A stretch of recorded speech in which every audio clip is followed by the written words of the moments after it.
Bismillahirrahmanirrahim. Assalamualaikum warahmatullahi wabarakatuh.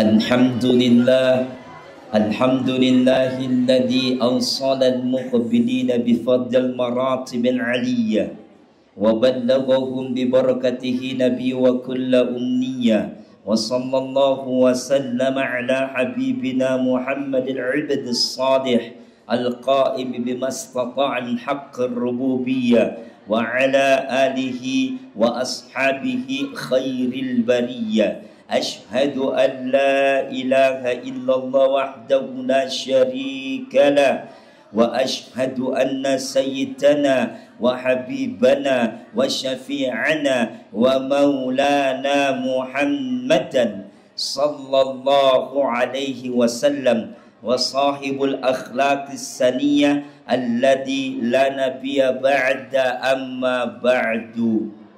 وقال الله تعالى في كتابه الكريم وهو أصدق القائلين أعوذ بالله السميع العليم من الشيطان الرجيم لقد كان لكم في رسول الله أسوة حسنة لمن كان يرجو الله واليوم الآخر وذكر الله كثيرا صدق الله العظيم اللهم ارحمنا بالقرآن. Yang sama kami muliakan, yang sama kami hormati kepada seluruh ayahanda dan ibunda yang berada di samping kanan dan kirinya Pak Ustadz. Bapak Ibu beserta seluruh anak-anak santri yang berhadir pada pagi yang penuh dengan kemuliaan dan keberkahan ini, patutlah kita untuk bersyukur kepada Allah.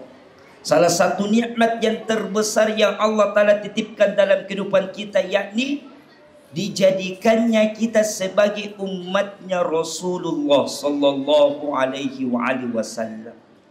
Ini adalah nikmat yang tertinggi anak-anak. Jadi nikmat yang tertinggi bukan nikmat Islam dan nikmat iman, bukan. Apa Pak Ustadz? Nikmat yang tertinggi adalah nikmat dijadikannya kita sebagai umatnya Rasulullah sallallahu alaihi wasallam. Jadi saya ulangi lagi, nikmat yang tertinggi adalah nikmat dijadikannya kita sebagai umat Rasul. Kenapa menjadi nikmat yang tertinggi Pak Ustadz? Karena kalau kita tidak dijadikan umatnya Rasulullah, kita akan tidak pernah merasakan yang namanya manisnya iman dan indahnya Islam. Maka beruntunglah kita menjadi umatnya Rasulullah sallallahu alaihi wasallam. Nikmat ini adinda, ananda semua tidak mudah, tidak gampang. Ada seorang nabi, derajat tertinggi yang Allah Ta'ala titipkan dalam kehidupan manusia, yakni nabi. Anak-anakku, seorang nabi kepengen turun pangkat, kepengen menjadi umatnya Rasulullah sallallahu alaihi wasallam. Dengar, Nabi Musa pernah berdoa kepada Allah Ta'ala, Allahumma ja'alni min ummati Muhammad.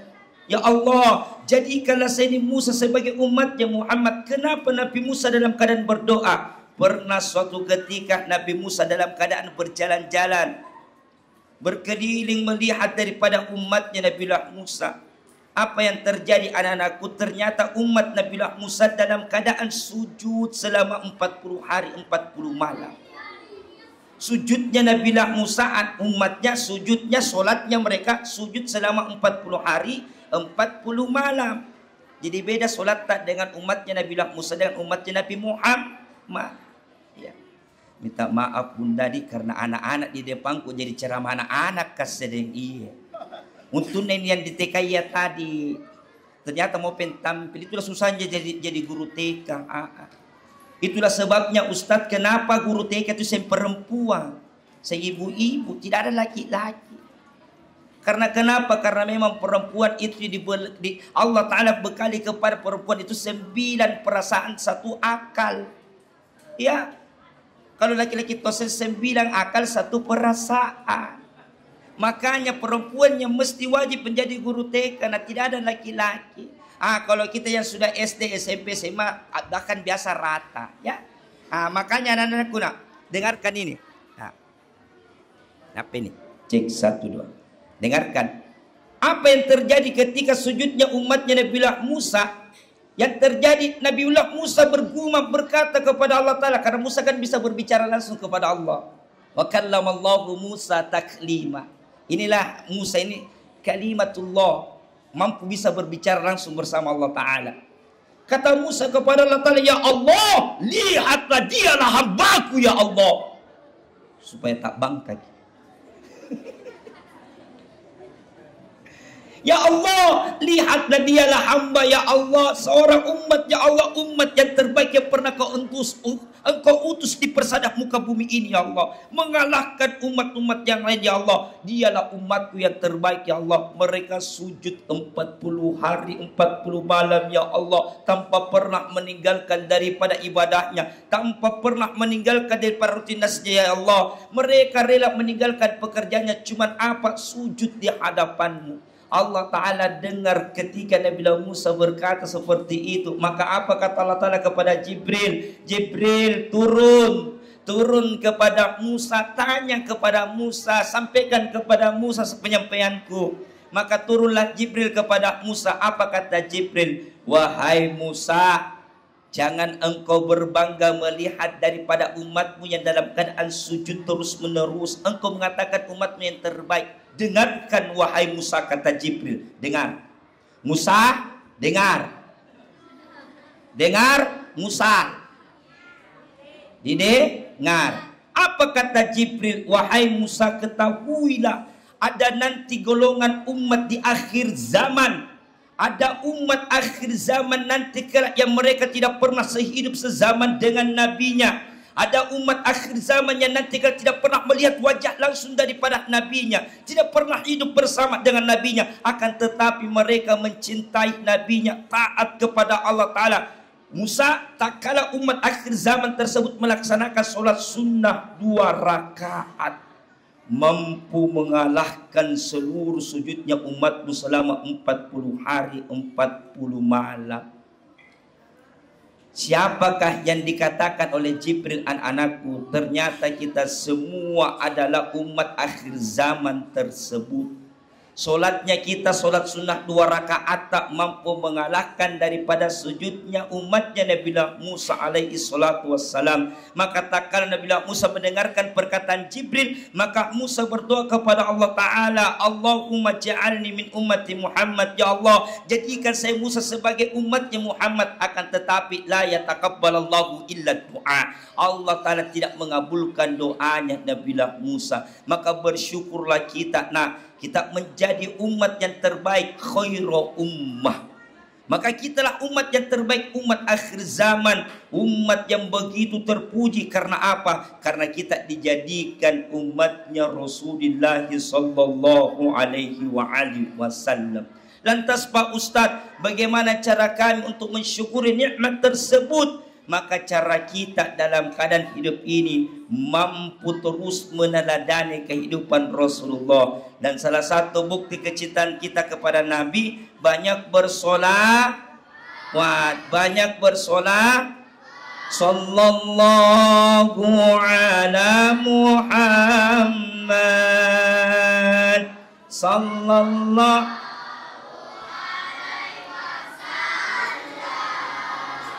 sallallahu ala Muhammad, sallallahu.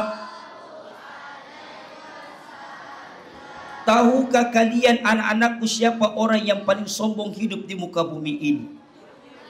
Mereka lah orang yang mendengarkan ketika Nabi disebutkan namanya, lantas mereka tidak bersolawat kepada Nabi, maka mereka lah orang yang sombong. Maka janganlah kita sebagai anak-anak sekolah Islam terpadu Al-Hikmah menjadi sombong dikarenakan apa? Tak kala kita mendengarkan selawat, mulut ini tidak ikut untuk bersolawat. Maka sekali lagi kita sama-sama bersolawat. Sallallahu.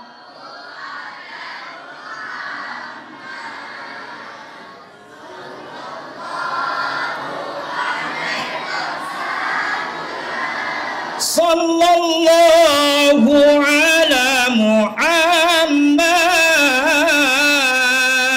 sallallahu alaihi wasallam. Jam berapa? Lanjut. Ada yang pernah tanya Ustadz, Nabi bilang, Ustadz apa hukumnya maulid? Dengar kini karena ada yang tadi pelajaran yang kita bisa bawa pulang ini yang sekarang. Ada yang tanya saya apa hukumnya maulid Pak Ustadz? Tidak ku jawab. Kira-kira kalau anak-anakku ditanya di sini apa hukumnya maulid, apa jawaban tak?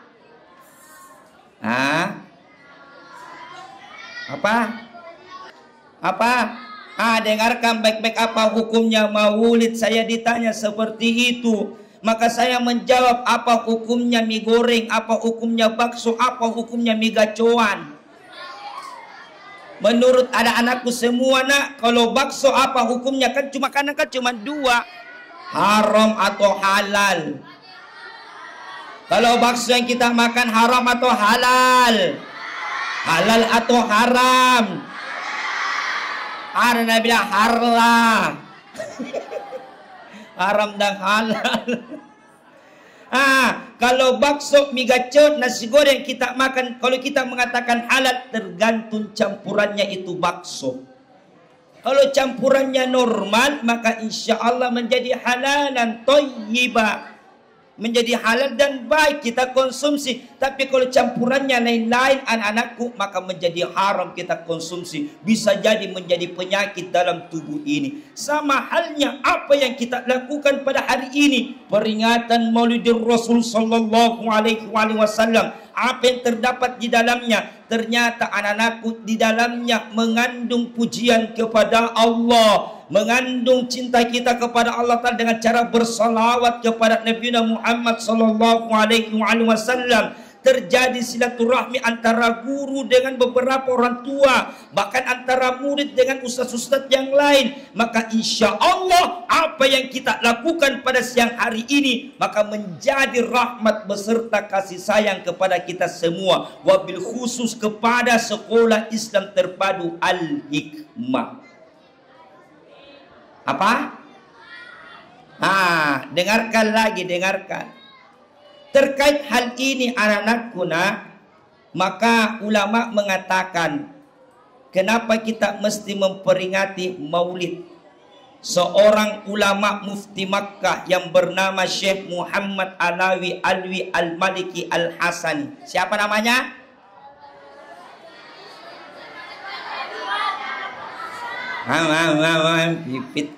Pitikana-kanai. Syekh Muhammad Alwi Al-Maliki Al-Hasani. Syekh Muhammad Alwi Al-Maliki Al-Hasani. Pulang pelagi. Syekh Muhammad Alwi Al-Maliki Al-Hasani. Sudah mi? Tidak ada siaran ulang, tidak ada. Maka apa kata Syekh Alawi Al-Maliki Al-Hasani? Anak-anakku nak, ada 21 dalil kenapa kita mesti memperingati maulid. Supaya apa? Kecintaan kita kepada Nabi begitu besar. Yang pertama, tak kalah Nabi keadaan hijrah dari Makkah, dari Mekah menuju Madinah, Nabi melihat ada kaum Yahudi yang dalam keadaan berpuasa di 10 Asyura. Maka Nabi mengungkapkan kepada Yahudi tersebut, apa yang engkau lakukan di 10 Asyura? Kenapa engkau berpuasa? Maka apa kata daripada Yahudi tersebut? Kami bersyukur atas Tuhan kami karena diselamatkan Nabi kami, Nabi Musa, dari cengkraman tentara Fir'aun. Merah wajahnya Nabi. Apa kata Nabi? Sesungguhnya kamilah umat Islam yang paling sangat bersyukur atas selamatnya daripada Nabi Musa, daripada cengkraman tentara Fir'aun. Maka apa kata Nabi? Wahai sahabatku, mereka bersyukur, mereka berpuasa, maka berpuasalah engkau juga sama dengan mereka berpuasa. Akan tetapi kata Nabi, kalau dia dalam keadaan berpuasa untuk membedakan kita Islam dengan Yahudi, maka kita dalam keadaan saya sunahkan kepada engkau wahai seluruh umatku, kata Nabi, maka berpuasa di tanggal 11 Asyura. Makanya di 10 Muharram kemarin kita puasa 10 Muharram untuk membedakan Yahudi dengan Islam. Maka Nabi memerintahkan juga menyunahkan kepada kita untuk berpuasa di 11 Muharram. Nabi memperingati di setiap tahunnya anak-anakku nak. Nabi memperingati di setiap tahunnya Nabiullah Musa selamat dari cengkeraman Fir'aun dengan cara berpuasa. Bagaimana kita adalah seorang hamba dan umat dari para Rasulullah, maka hari ini kita memperingati juga atas kelahiran manusia yang paling agung, yakni Rasulullah Sallallahu Alaihi Wasallam. Makanya kalau ada orang yang bertanya, buat apa kita maulid? Maka satu jawaban tak, kami mensyukuri atas kelahiran Rasulullah Sallallahu Alaihi Wasallam. Terakhir, satu suka ceramah bilang terakhir, tapi tidak berhenti nak, tidak. Maju kosi kage itu tadi yang cerita-cerita. Kalau bilang kita terakhir, mi tahu ada mau orang rampas dulu. Tidak ada serampas sana, tidak ada. Jam kira rampas dulu. Jangan lalu kira rampas telurnya. Ya, kan temanya kan berbagi, bukan berebut. Iya, berarti berbagi. Tadinya Nabi bilang, mari kita berebut sebentar. Tapi kalau bilang berbagi, berarti berbagi. Yang namanya berbagi sama rata. Iya. Ya. Makanya anak-anakku nak. Yang kedua kata Syekh Alawi Al-Maliki Al-Hasan, sebelum saya masuk ini hikmah. Yang kedua, halo. Diam. Yang kedua, dengarkan Quran suratul Hud ayat 120, Allah Ta'ala berfirman. Dengarkan, siapa yang hafal? Ada Quran suratul Hud ayat 120. Apa kata Allah Ta'ala? Wa kullan naqussu 'alaika min anba'ihi birrusul. Kami ceritakan kisah-kisah Nabi terdahulu kepada Muhammad. Untuk apa? Manutabbitu bihi fuadak. Untuk memperteguh keimanan Rasulullah Sallallahu Alaihi Wasallam. Jelas anak-anakku nak, jelas Nabi Muhammad saja mesti diceritakan kisah-kisah Nabi terdahulu. Untuk apa? Memperteguh keimanan Rasulullah. Bagaimana kita ini bukan Nabi cuman seorang santri. Kita ini bukan Nabi cuman seorang santri. Maka disinilah tempatnya melalui peringatan Maulid. Kita memperingati hari kelahiran Rasulullah, maka kita dalam keadaan mendengarkan kisah-kisah Nabi, maka kita pula dalam keadaan Allah Ta'ala teguhkan hati kita, kuatkan keimanan kita. Lantas kenapa mesti kita teladani Rasulullah? Kenapa mesti diteladani Rasulullah? Apa jawabannya? Yang di sana apa jawabannya? Apa jawabannya? Kenapa mesti meneladani Rasulullah? Karena karena baik. Apa lagi? Jawabannya kenapa kita meneladani Rasulullah? Karena Nabi itu mulia. Kenapa Nabi mulia? Satu saya tanya-tanya gini, daripada sebentar saya tanya-tanya, sebentar kau tanya, sekarang saya tanya-tanya gini. Kenapa Nabi mulia? Kenapa? Sifatnya, pintar kita ini sifatnya. Apalagi? Kada kami gambar. Gambar bunga ustaz kah?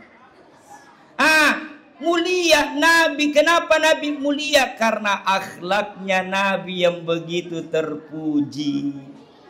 Maka kita mau seperti Nabi Mau seperti Nabi, perlihatkan akhlak kita kepada masyarakat yang lain. Maka inilah anak-anak siswa-siswi, santriwan dan santriwati daripada sekolah Islam terpadu Al-Hikmah. Begitu terpuji akhlaknya, begitu baik daripada tutur katanya dan perbuatannya. Maka menjadilah kita masyarakat yang menjadi panutan dalam setiap kehidupan kita. Itulah mestinya anak-anakku, dan itulah hakikat daripada peringatan Maulid.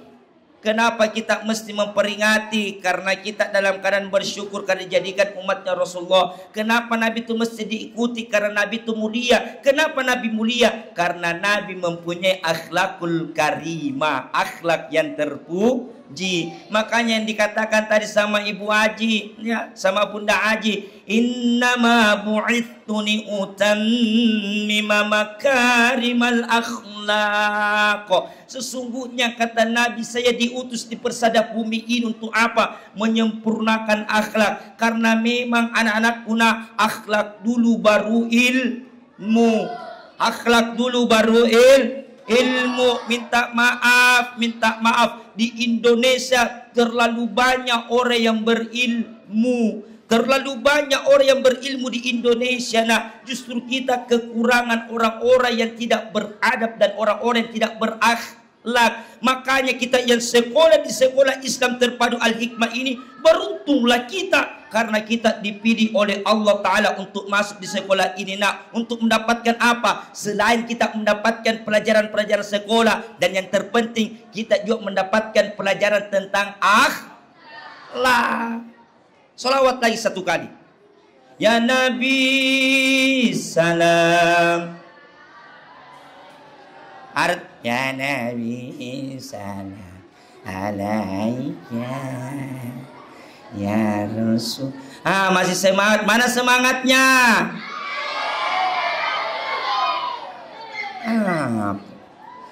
Perhatikan nak. Makanya kita salat satu kali supaya tumbuh lagi kecintaan kita kepada Nabi. Ya Nabi salam alaika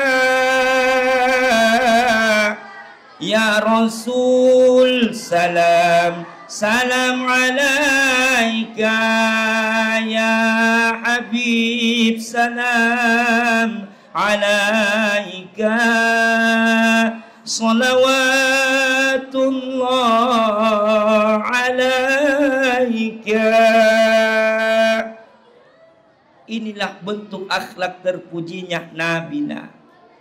Jadi yang pertama yang mesti kita ikuti, kenapa Nabi mulia? Karena akhlaknya Nabi. Yang dikedepankan oleh Nabi adalah akhlak. Makanya Nabi itu di waktu masa-masa remajanya berjuluk sebagai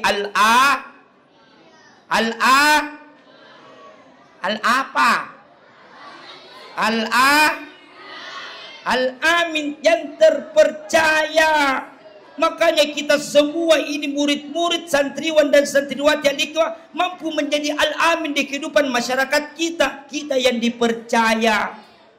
Kalau nak minta ki ibu guru tak ada sumbangan untuk maulid, Nabilah sama guru tak bilang harus kita sumbangannya 20.000. Kita minta sama ibu tak di rumah 20.000, yang kita minta 20.000 yang masuk ke masjid. Iya, itu contoh.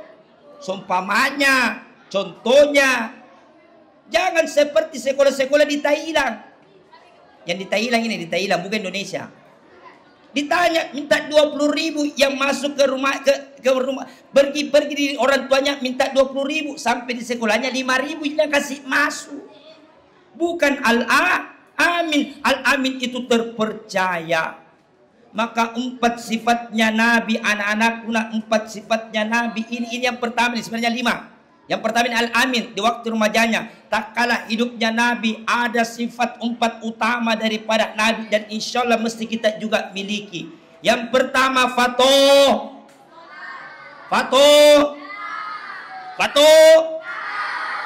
Apa? Fatofa. Fatona. Apa itu Fatona?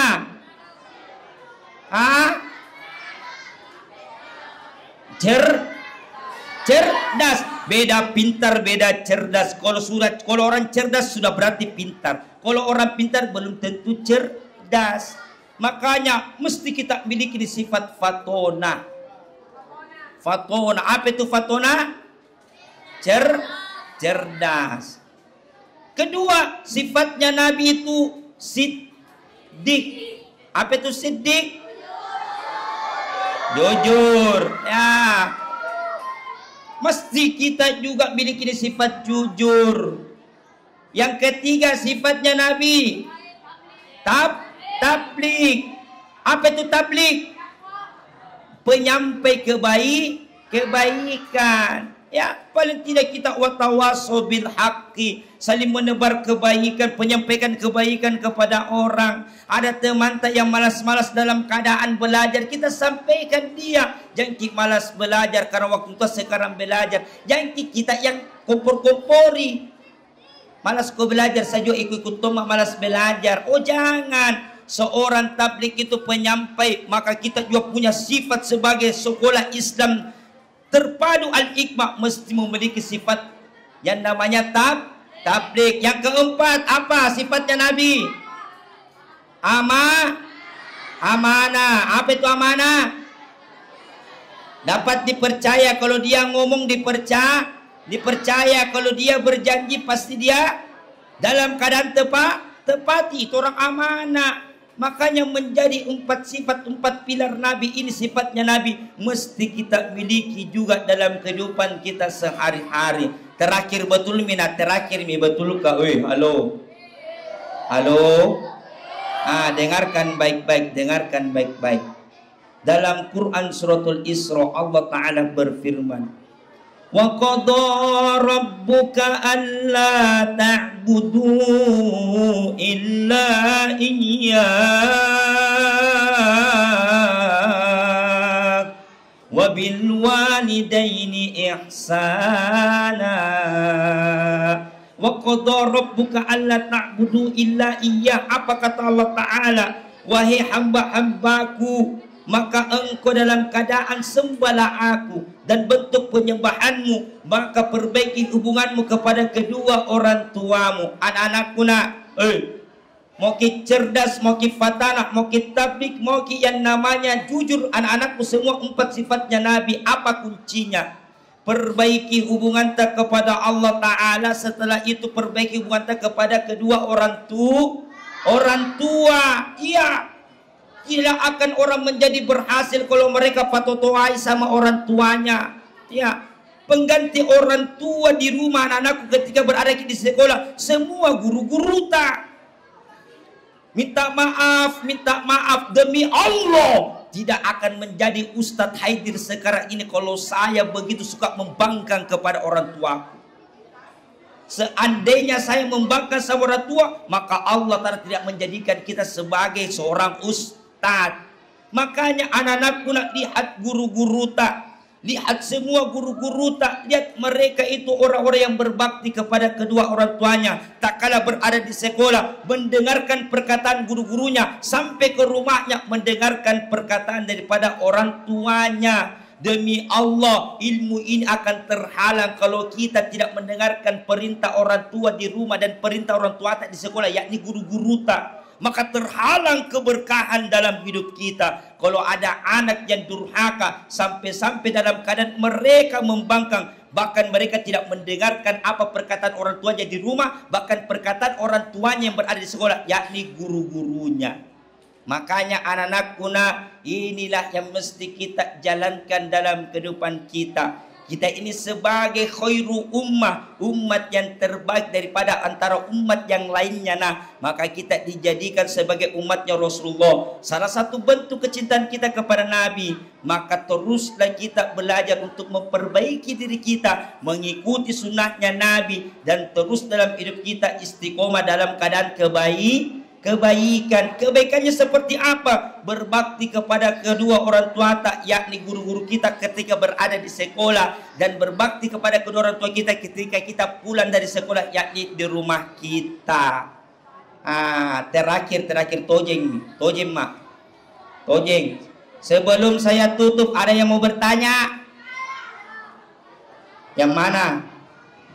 Berdiri di sini yang mau bertanya. Sini berdiri yang mau bertanya. Langsung ku kasih telur.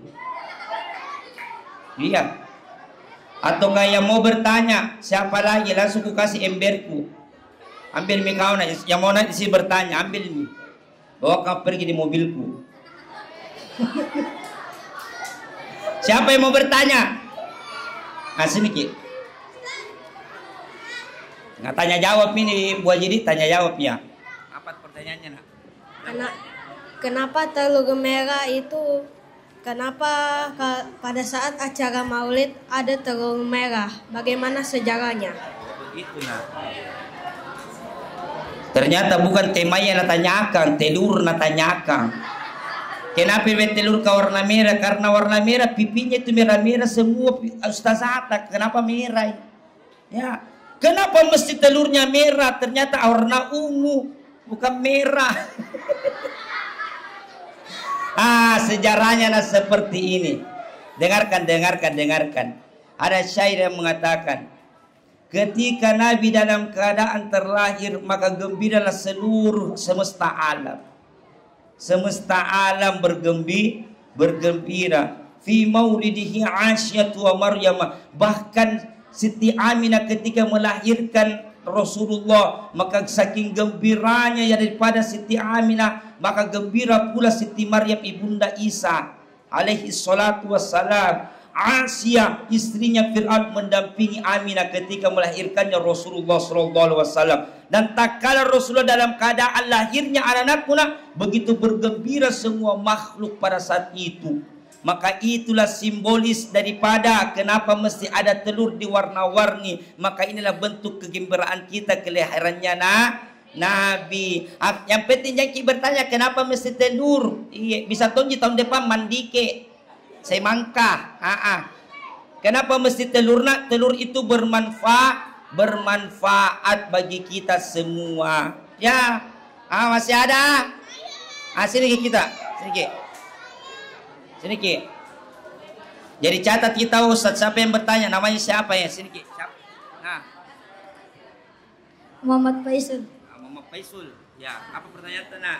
Kenapa salat sunnah 2 rakaat bisa mengalahkan salat sunnah sujud umat Musa? Umat Nabi Musa. Ya. Makanya dengar Ki. Matena tadi ku jelaskan. Matena mau ku jelaskan, merem lagi jelaskan. Kenapa bisa mengalahkan sujudnya kita ini umatnya Nabi, mengalahkan daripada sujudnya daripada Nabi Musa? Kenapa? Karena alasannya kita ini dijadikan umat Rasulullah Sallallahu Alaihi Wasallam. Jadi walaupun sujudnya umatnya 40 hari 40 malam itu Nabi Musa anak-anak belum pakai nakala. Karena ini tadi kemuliaan Rasulullah dan kemuliaannya kita, karena kita mendapati juga sebagai umatnya Rasul. Masih ada? Ya, yang di belakang sana. Yang di belakang mau dulu nak. Tunggu mi kita. Kali 50 orang ini bertanya sampai jam 12. Baru sudah salat dur lanjut lagi bertanya ya. Assalamualaikum warahmatullahi wabarakatuh. Perkenalkan, nama saya Ibnul Qayyim Arsyad, biasa dipanggil Qayyim. Pertanyaan saya, apakah ada dalil yang mencakup seberapa besar pahala ketika kita melaksanakan peringatan Maulid, dan apa yang kita dapatkan ketika tidak melaksanakan Maulid? Ini dalil. Seberapa besar kita melaksanakan Maulid pahalanya, dan seberapa besar juga dosanya kalau kita tidak melaksanakan Maulid. Makanya ini yang menjadikan dasar tadi. Wa kullan naqussu 'alaika min ambahi birrusul. Allah Ta'ala tidak mewajibkan kita untuk ikut dalam keadaan perayaan atau memperingati Maulid. Karena kalau kita bicara tentang hukumnya, maka 5 yang ada hukum: wajib, sunnah, mubah, makruh, dan haram. Maka boleh saja dikategorikan menjadi mubah, artinya boleh saja. Adapun yang menjadikan dasar dalam keadaan kecintaan kita, inilah tadi kecintaan kita kepada Nabi dengan hadirnya kita bermaulid di sini. Maka inilah salah satu kecintaan kita kepada Nabi. Maka dalilnya itu tadi, wa kullan naqussu 'alaika. Apa itu wa kullan naqussu 'alaika? Mendengarkan kisah-kisahnya Nabi. Ada yang berkata dulu di zaman sahabat tidak dirayakan maulid, tidak ada yang memperingati maulid. Minta maaf keimanan seorang sahabat anak-anakku nak dengan keimanan kita yang sekarang jauh beda. Makanya adanya ulama mengatakan seperti ini, memberikan yang namanya seperti ini, kegiatan seperti ini untuk apa? Cara kita lagi untuk mencintai Rasulullah Sallallahu Alaihi Wasallam. Makanya kalau kita mengatakan siapa yang tidak hadir, kalau mereka hadir mendapatkan pahala, yang tidak hadir sah-sah saja, boleh-boleh saja. Akan tetapi kita yang hadir di sini, maka tentulah berbeda pahalanya dengan yang tidak hadir. Bahkan yang hadir di sini berbeda pahalanya, yang mendengarkan ceramah dengan tidak mendengarkan ceramah. Karena orang yang mendengarkan ceramah 5 menit saja dia duduk sejenak, maka sama dengan pahalanya 1000 rakaat sholat sunnah. Iya. Maka itu motivasi bagi kita. Jadi tahun depan Nabi bilang Ustaz kah, enggak apa-apa juga ikut maulid, jangan mau ikut deh. Oh yang ikut maulid pasti lebih besar pahalanya. Salah satu pahala itu tadi mendengarkan tausiah, duduk bersama guru, maka pahalanya 1000 rakaat sholat sunnah. Terakhir mi, tiap kali sini kita nak. Oh semua. Ya. Assalamualaikum warahmatullahi wabarakatuh. Nama saya Reski Pratama Gunawan, dipanggil Ananda Reski. Pertanyaan saya, bagaimana meneladani Rasulullah di zaman modern ini? Bagus pertanyaannya, Sare Bayau. Bagaimana cara kita meneladani kehidupan Rasulullah? Sekarang kita kan sudah berada di zaman modern. Kalau perkataan Nabi, ingat anak-anakku nak, Nabi itu orang tuanya telah meninggal dunia. Ya, meninggal dunia Nabi, orang tuanya. Tapi dipelihara oleh kakeknya. Setelah umur 8 tahun, kakeknya juga meninggal dunia. Dipelihara oleh pamannya. Paman sekaligus pengganti ayah daripada Rasulullah Sallallahu Alaihi Wasallam. Bakti Rasulullah kepada pamannya nak apa? Dalam keadaan Rasul itu pekerja keras. Rasul itu pekerja keras, bahkan dalam riwayat dikatakan Rasul itu dalam keadaan membantu memelihara kambing, beternak kambing. Bukan kambingnya Rasul yang dia pelihara, akan tetapi para saudagar-saudagar Makkah pada saat itu. Artinya apa? Rasul itu bekerja keras. Maka untuk menjadikan teladan dalam pada zaman modern sekarang ini, maka kita anak-anak sekolah Islam terpadu Al-Hikmah bekerja keraslah juga kita. Bukan bekerja dengan cara apa, tapi dengan cara tuntut ilmu sebanyak-banyaknya. Banyak belajar di rumah tak, banyak mengambil ilmu-ilmu daripada ustaz-ustaz di sekolah tak, sehingga itulah cara kita meneladani kehidupan Rasulullah Sallallahu Alaihi Wasallam di zaman modern. Yang kedua, ikuti sunnah-sunnahnya Nabi. Contoh, masuk masjid tadi tangan kaki kiri atau kaki kanan? Betul, kanan atau kiri tak? Ada Tommy juga langsung lompat. Langsung lompat dia. Bukan sunnahnya Nabi ketika memasuki masjid kaki kanan. Makan dan minum, bagaimana cara kita mengikuti sunnahnya Nabi, mengikuti teladannya Nabi? Makan dalam keadaan duduk. Minum dalam keadaan duduk. Mesti tangan kanan. Pakai kancing baju. Yang mana duluan, dari atas atau dari bawah? Dari bawah atau dari atas? Ada yang bilang dari tengah-tengah dulu Pak Ustaz, baru ke atas, baru ke bawah lagi. Sunnah Rasulullah dalam artian yang terkecil saja. Apa itu? Dari bawah ke atas memakai kancing baju.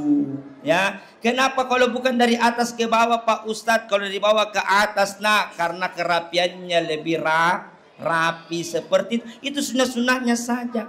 Memotong kuku tangan. Apa yang dahulu? Kanan. Yang jadi apa yang dahulu? Keling. Apa lagi? Tanya sama guru tanah. PR tak ini. Makanya inilah cara kita menghadapi tantangan zaman. Jangan lupa dari para Rasulullah. Maka kita seluruh sekolah Islam terpadu al-hikmah. Ikuti Nabi. Mulai dari hal yang terkecil dan yang paling terbesar. Hal-hal yang kecilnya contoh makan dan minum. Hal yang terbesarnya Nabi bekerja keras. Maka kita juga mesti bekerja keras menuntut ilmu sebanyak-banyaknya. Terakhir kita sama-sama nak berdoa kepada Allah Ta'ala. Mari kita tundukkan mata kepala kita, bermunajat kepada Allah Ta'ala. Mudah-mudahan apa yang kita dapatkan pada hari ini, Allah Ta'ala titipkan kebaikan. Allah Ta'ala, ya, bukan saya berdoa nak, so aja cekik berdoa. Ada mikodeka, ada ustadz yang berdoa. Mau cekik ku ajak berdoa. Ya, bukan saya berdoa.